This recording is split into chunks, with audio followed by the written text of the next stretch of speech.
My final guest performed on Broadway. One critic wrote that he acted like Uriah Heep on speed. Not understanding this, the British press described him as a vitamin pill on legs.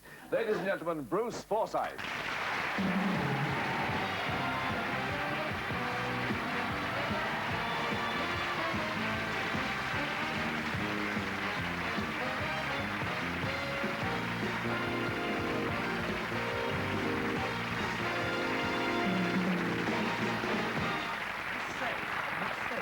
This settee looks so much bigger on television.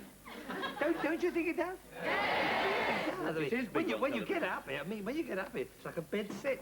There's four of us on it now. Yeah, I know, but it does. It's so much. It's cozier. I like it. I'm not complaining. Intimate. Good. You've worked with Jenny and Roy before, haven't you? Yes, but never actually sort of met them on the films that we've done. Not Roy. on the same day. Not on the same. Not on the same on a different day. Oh, yeah, a different day. Yes. Roy, I think it was Pavlova. By the way, before we go there, have you ever been to Peterborough? Yes. I yomped all over Peterborough. I was expecting to see him in I, Claudius or Quo Vadis and all that in Peterborough. Yeah, but Pavlova we did. What were you in Pavlova? I was the gardener. That's right. Well, with Jenny, what was that? Jenny, I played the part, it was in Star. Julie Andrews did the film Star, and I played the part of Gertrude Lawrence's father, which is an easy part for me because I am Gertrude Lawrence's father. Which I think got out of that pretty well, yes. I mentioned your famous catchphrases, and I suppose the first one that came from Sunday night at the London Palladium, I'm in charge. I'm in charge, yes. And they've all caught on, become part of our language. How do you evolve them? I don't know. They just happen with me. Have you got one? No. I mean... Yeah, don't start being like that. You've been very nice up until now, and they start. But you haven't got a catchphrase. I don't think you've ever used one. No, I say good evening. Good. That's good. That could catch on. No, I've had loads of them. I mean, I'm in charge, started it. I've had nice to see you.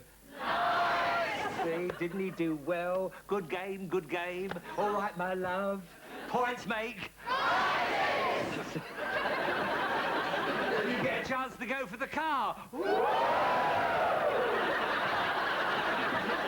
It's another language, isn't it? But they just happen with me, and I don't think you can really make up a catchphrase. I think catchphrases just happen. You say something, and the public make up their mind whether they're going to make anything of it or not. It sounded like something from A Werewolf in London again.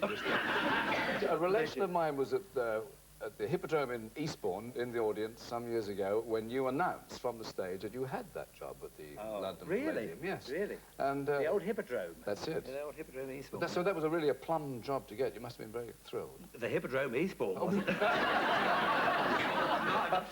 No, it's been done up now. I mean, they put a roof on it. But when I was there, I mean, it was a pretty dodgy place. And I used to go from, I mean, sometimes we'd do shows. I was in a concert party. There was only 13 of us in the show, including the two pianos and drums. So it was a really small show. And the audience were even smaller. Well, I mean, sometimes we get 25, 30 people there, and that would be it. And I'd go from that on a Friday and Saturday, drive up to London, and then be at the Palladium with 2,500 people. The contrast was incredible. Yeah. In fact, the first time I ever went there, for the first show I ever did, I got to the stage door, and I thought, I'm going to drive around the block again, and I did before I went in, because I was very, very like that. Jenny, do you remember Sunday night? I used to watch Sunday night at the London Palladium at school. Was it No,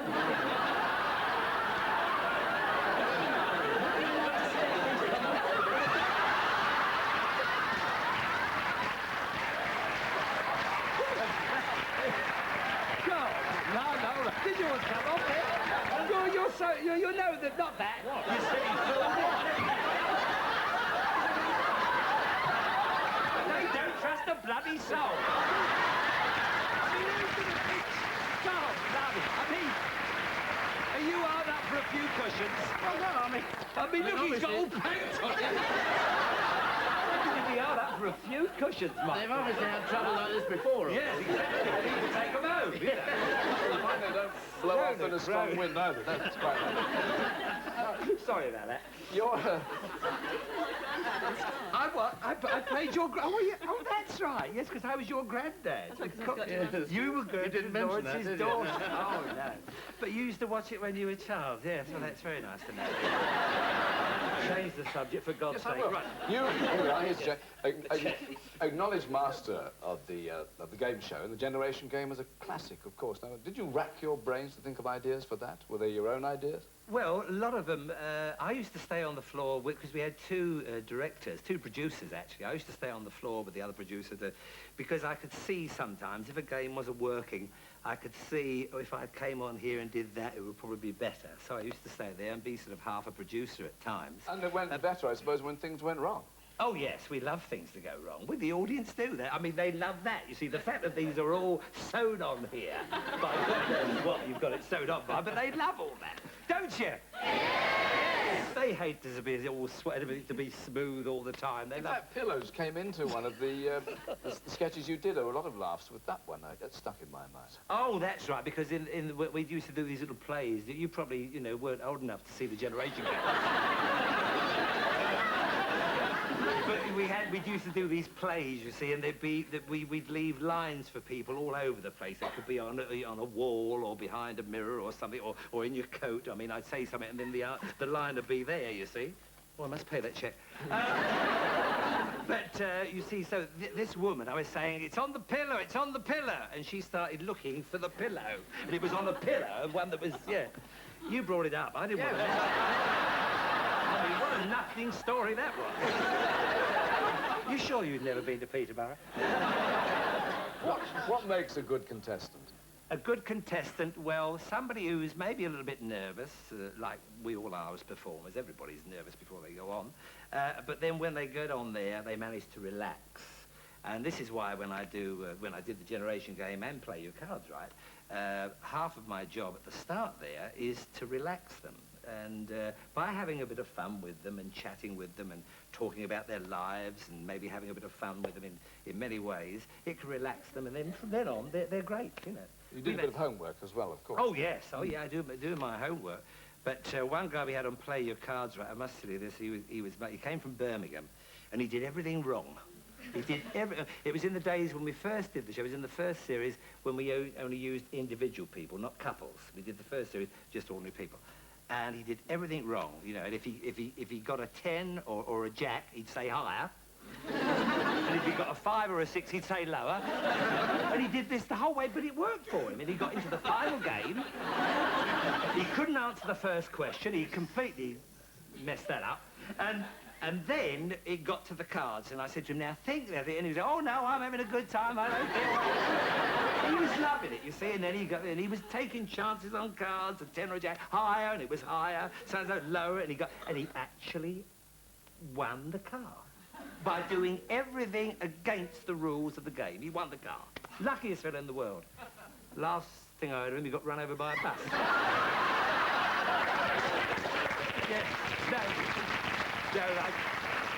He didn't get run over by a bus, but he was marvellous. After the show, he came up and he was still happy, and he phoned up his family and he said, what do you want, a green one or a white one or a red one? We can have any colour we like. And I was very thrilled for him. He was a wonderful contestant. Your audience control is legendary. What was the quote like? Like a one-man wolf pack attacking a bear. I mean, you really make the audience work, don't you? Yes, I bounce off the audience all the time. In fact, I do. I mean, they're half my show. In fact, they're the best half of my show, the audience. But I hit at them all, you know, it's all at them. A lot of what you do is instinct anyway. You don't have to analyse it. It just happens. It just happens, yeah. Because Jenny and Roy, being actors, you can't confront the audience in quite the same way, can you? Well, there's a very odd situation that happens on stage, which is when you're in the audience watching a play, you don't think of yourself as being, you know, you're not aware of yourself at all. No, you're in the dressing room. Just send the costume on. On stage, you're very aware of the audience, although you can't play to them in that way. No. You're very aware of what they do. I mean, when I was doing Arden of Faversham, there was a scene in it at the end. They eventually get to murder. I'm going to murder my husband. It's a very dramatic scene. And it was in the pit at the Royal Shakespeare Company, which is this tiny little theatre, and everybody's very close to you, so you can see everybody, you can hear everybody. And we were stabbing him on the floor, and it was fairly wild, and my hair, which was tied up started to fall down and some hairpins fell out. And I heard one woman turn to the other and she said, look, her hairpins have just fallen out. This is just after I've murdered my husband. You really And got those, they make you go, those kind of Yes. things. Yeah, yeah, they love it. Performers are notoriously superstitious. Are you? Oh, very. I won't eat green sweets. I love wine gums, but I take all the green ones out. I throw them away. I won't do that. A hat on the bed. What's that? Can I have those? You can have them, yeah. Take them to Peterborough, yeah. And I hate to see a hat on a bed. That's bad luck. Unladdered. Especially if it's not Especially yours. if it's not yours.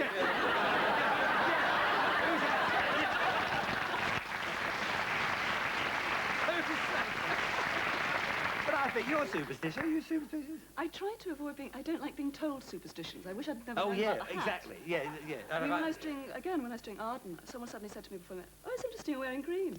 And I went, Yeah, oh, yeah. why? It's very unlucky to wear green. All my dresses were green, and this is just before we opened. Oh, that's a great... You as well, Roy? I suppose I don't have any superstitions simply because I'm superstitious. I mean, because if I had, you know, I think there are. Yeah. Have you been to Peterborough? Yes. I'm not going now, I tell you that. Now, another one is a terrible one is Magpie, where we live in Wentworth. And if I look out the bathroom window when I first get up and look out there and I see one magpie, that's very unlucky. And if you see a magpie, you have to salute it and say, good morning, General. And I do, I'm such a bloody idiot. Morning, General. If there's two magpies, it means you're going to have a lovely day. You believe in that Yes, one? I Oh, do. good. I usually just look for the other magpie. I'm getting to like you now. Bruce, you started life as Bruce Forsyth Johnson. What happened to Johnson? No, actually, my real my whole name was Bruce Joseph Forsyth Johnson. Yes. What happened to Johnson? Well, same thing happened to Joseph. I mean, would you invite me here tonight if I was Joe Johnson? You wouldn't. Joe Johnson was an old boxer, actually. He was a black boxer. Yeah, nothing like me at all. No, it's just that I thought, you know, how can I have all those names on a bill, you know, especially the way I was billed when I first went into Variety. I was always down the bottom. How could you have Bruce Joseph Forsyth Johnson, see? No room. So I decided to use the Bruce and the Forsyth because I have a double-barreled surname. It's Forsyth-Johnson. Oh, yes. And it's Forsyth, actually. Ah, Forsyth. well, I did wonder. On this show, I don't mind being called Forsyth, but if it was... if it was one of those really classy talks, it would have to be Forsyth. Forsooth. Yeah. Well, of course, actors these days keep their own names, from Zimbalist Jr. and all this like that. Agatha, now, that's an interesting Yeah, that name. is a difficult one. Yes, it is a difficult one. I did think about changing it, and I couldn't make up my mind in time to be able to give them another name, so I stuck with Agatha. Where's it from? It's from Bedfordshire. And it apparently is... Oh! Have you ever been to Peterborough? I thought I mentioned it, yeah. It's not very romantic. Apparently the people were herring gutters. Herring gutters? Yes. Well, why not Jenny Herringgutter? That's very nice. It'll be easier to explain. Yes. Roy, is Kinnear your name? Well, you're not going to change it to Kinnear, are you? You know. Should be... That's ridiculous, isn't it? It should be Canal.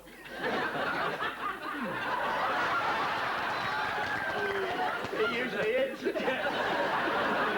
actually fly off of the sun, don't you, in the winter? Do you realise it's February? Yes, I know. It's not like me to be here this time of the year, because I go to my wife's lovely island in Puerto Rico, and we go to Los Angeles in just a couple of weeks' time, because I've got a game show on there at the moment. Yes. Have you seen it? No, not yet. Oh, thanks a lot, yeah. So I knew she'd say that, but no, we go back there, and I've got about another... I've done 45 shows there, so I've got to go back to do another 20. And it may all happen there, it might not, but whatever happens, you know, it's been nice to go over there and do it. And Very different, the audiences, not the audience, but the people playing, very different. yes, and attitude. the show, the game is more important than the host here in this country. I think you'll agree, the host is more important sometimes than the game, in a way. But the prizes are more important over there, aren't Oh yeah, I mean we've got a girls' team there at the moment. They're winning $41,000. 41,000 they? On your show? exactly. What do you mean on my show? No, it's been a lot of fun to do. If it works, I'll be very thrilled. If it doesn't work, it won't be the end of the world. But you must have it. It's on at 10 o'clock in Los Angeles, 11 o'clock in New York, just in case. Right, just So make a you note of that, 11 o'clock in Montreal. Let's talk about, you mentioned your musical instruments. We don't see you often enough play the piano, no, but we see Ken Jones here play rather too often. That's Could right. could I persuade you to give us a tinkle? Well, fine, yes, I'd love to do a little something. But did you get the electric piano? 'Cause Oh, yeah. You know, I love playing. You did? Yeah. Did it include the batteries? I know you played electric piano. Oh yes, I played the electric. I play the electric piano like Collins. Phil Collins, great. No, Joan Collins. I'm glad we didn't rehearse that. It would have been terrible, wouldn't it? Phil Collins, no, Joan Collins. Stand by for the dream number. Right. All right, then we'll find. Well,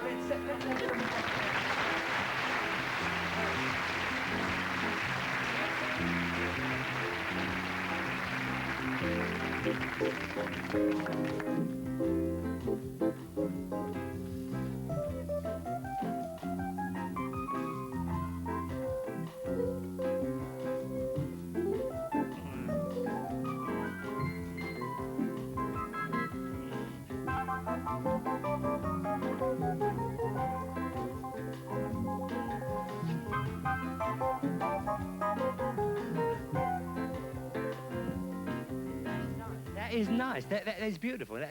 See, the South America and the Caribbean and Latin America, it's got that lovely... But I'll play anything you like. I know them all. What would you like to play? Girl from Ipanema. No, I've gone right off her. No, that song was written about 25 years ago. Yeah, she's gone right off. Oh, she really? Oh, she's tall and tan and young and lovely. Go on. She's clocking 50 now. No. I've seen more fat on a chip. She couldn't turn a tap on. All right. By the way, I'm not in the union. What do you mean you could tell? Shall we? Here we go. Something like that. Nice. Good tempo, Ken. Good tempo. Woo. There will be many other nights like this, and I'll be standing here with someone new. There will be other songs to sing, another fall, another spring, but there will never be another you.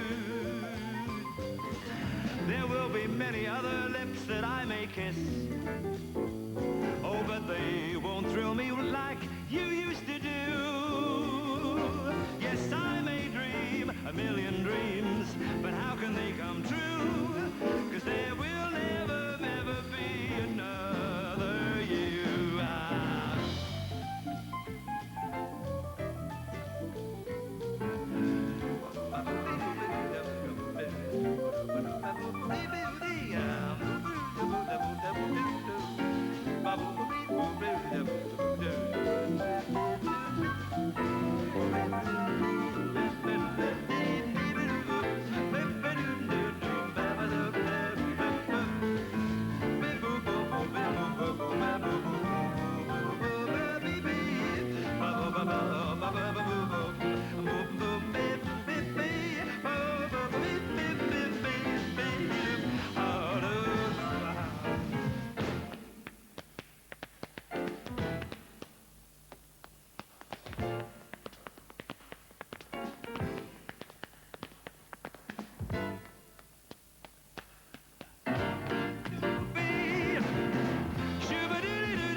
After that, what can I say, but I hope the game show goes well in America. Thank you very much indeed for your company. Bruce Forsyth, Jenny Agutter, and Roy Kinnear. See you next week. Good night.